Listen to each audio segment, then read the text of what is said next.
旅程，我们先从台湾直飞冈山机场，再包车前往鸟取，大约2个半小时的车程。那鸟取到底在哪里呢？它是在本州西部的中国地方，它是日本人口最少的县哦，但是却有多元的自然景观和丰厚的文化。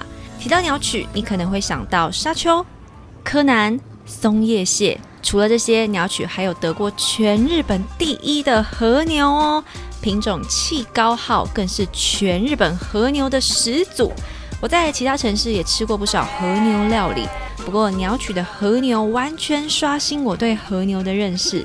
最大特点是富含55%以上的油酸，我马上吃它真的会融化哦。那这个油的成分呢，其实就跟橄榄油一样，除了吃起来很清爽不油腻，它的口感也非常的柔嫩，入口即溶，搭配上海胆的鲜甜海味啊，我已经忘记我到底吃几个了。鸟取的和牛为什么可以这么厉害呢？就是因为它有得天独厚的一个地理环境，它有大山、很清新的空气，还有优质的水源，所以不管是肉片或者是内脏，都是最顶级的美味。不过呢，它的产量不多，非常的珍贵哦，所以你要吃的话，就得亲自来一趟鸟取啦。结束了前一个晚上的和牛洗礼之后，今天还有什么美景美食等着我们呢？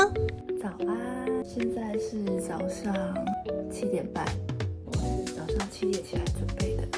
我们现在要先去吃早餐，我们先去看一下今天早上吃什么，然后我们待会大概8点半左右就要准备出发了。今天的早餐是饭店提供的日式早餐，它的食材呢都是来自山阴地区或者是鸟取本地的，非常健康低卡，而且有满满的蛋白质。早上就是要喝热味噌汤，今天天气看起来还不错，出太阳。为什么出太阳要这么开心呢？因为鸟取它在的这个山阴地区是在山的北侧，它的气候比较常是湿冷多雨的，所以能够遇到这样的好天气，真的需要好人品的加持。那第一站我们就要从鸟取车站开始，在这里我有搜集到柯南的漫画场景，你知道吗？看到这个实景的当下，真的非常的兴奋。但是呢，我也要把握时间来去逛逛车站里头有什么咯。佳琪带我们看一下这个车站里面有什么。这边有卖和果子的，你知道那个北海道的芦桃，你知道吗？Cheese 很有名的店，它的母公司是这一家公司。这里除了买得到知名甜点跟伴手礼，还是前往鸟取各地旅游的重要枢纽哦。这是鸟取整个的地图嘛，4000块计程车是在鸟取东部这边，就是在鸟取车站出发，然后在这个附近绕这样子。然后另外还有一个5000块钱的计程车，6000块钱计程车是西部的，它的区域比较广的关系。真的非常推荐大家搭这个计程车来游鸟取，3个小时只要4000日元，而且还可以坐4个人哎。它包含了自然、历史、美食，一共23条路线。其中呢，自然路线里面最经典的就是沙之美术馆了，它是世界上第1座以沙为主题的美术馆哦。我们刚好看到门口有制作中的半成品，完全没有一滴胶水，全靠细沙跟技艺来打造。欣赏完美术馆里面让人震撼的作品之后呢，你还可以在附近的咖啡馆享受片刻的宁静。这个是由建筑大师隈研吾所设计的，坐在里面你可以远眺今天的重头戏哦，是什么呢？应该很好猜吧？我可以写字哦。对啊，看一下后面。没错，这里就是日本唯一的沙漠鸟取沙丘，它的高低差超过40公尺。在这里可以骑骆驼、滑沙、体验滑翔伞，还可以在里面漫步，不过要慎选季节就是了。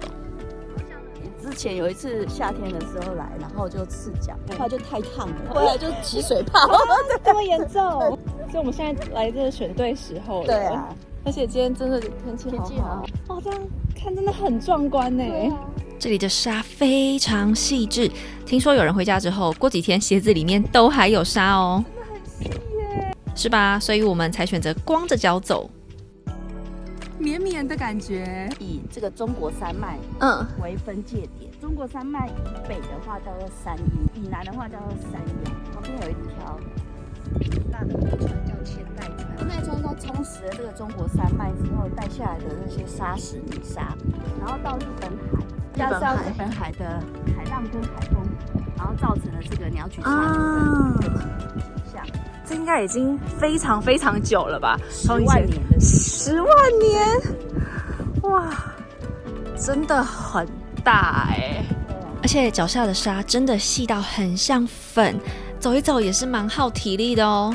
上有一个风的痕迹哦，真的哎，因为你就是像那个水纹、水波纹一样。像很多摄影师他们想要拍风纹，一整片的风纹的话，就可以一大早要起来这边。大家都还没有踏进来之前，对，真的就是大自然的鬼斧神工。我们现在走去远一点的地方，哇，离海很近哎，真的不会一路就滑到海里吗？可以，可以耶！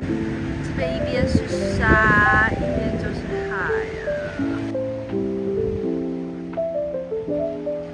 是不是真的有种瞬间来到异国的感觉？走一走，你真的会忘记自己是在日本。你看沙丘，它每次的它的景色都是不一样，对，所以其实是看不腻的。对，其实每一天都有细微的差别，然后只是时间一长之后，它整个就会变得不一样了。对，像以前它也这里也没有那么大的幅度，对，它是最近才变成这样子。慢慢的往回走。听说这个马背因为很斜，所以你很容易爬一步退3步。对小朋友来说呢，会比较容易。小朋友好厉害哦！我知道了，哇，这个画面真好，一家3口在这个马背顶。不过我的任务还没有结束，这里可是宝可梦的圣地哦，我怎么可以空手而回呢？这里的站牌还有编号，如果需要紧急救援的时候呢，就可以回报你的位置。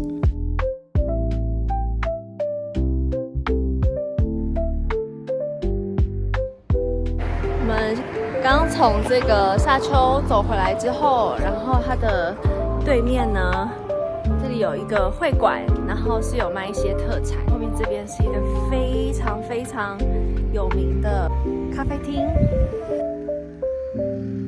再往前走，还有一间曾经被日本经济新闻选为全国第1名的沙布丁。它把砂糖磨成粉，打造一个吃沙的质地，口感非常浓厚。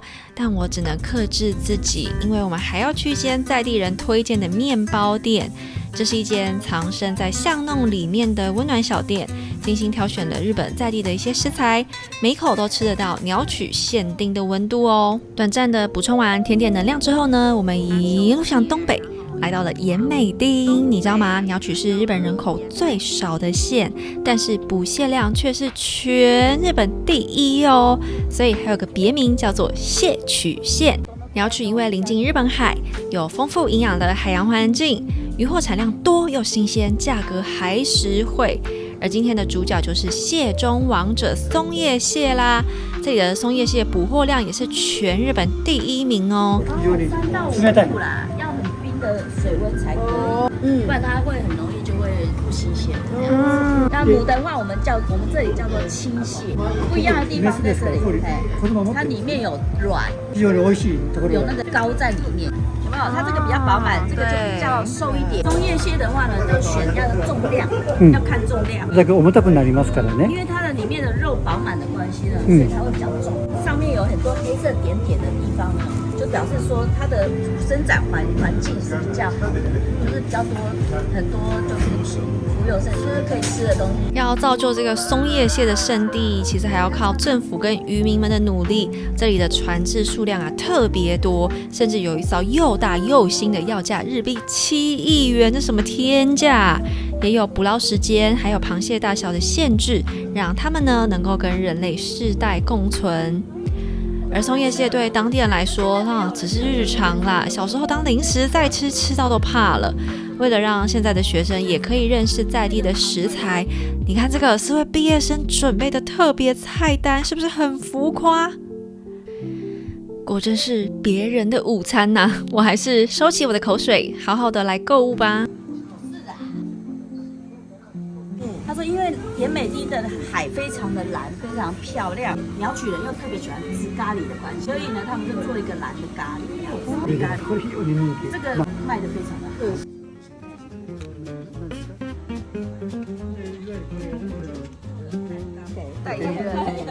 除了咖喱，还有一些在地的农产品。不过都来到这里了，肯定要来吃最新鲜肥美的松叶蟹吧。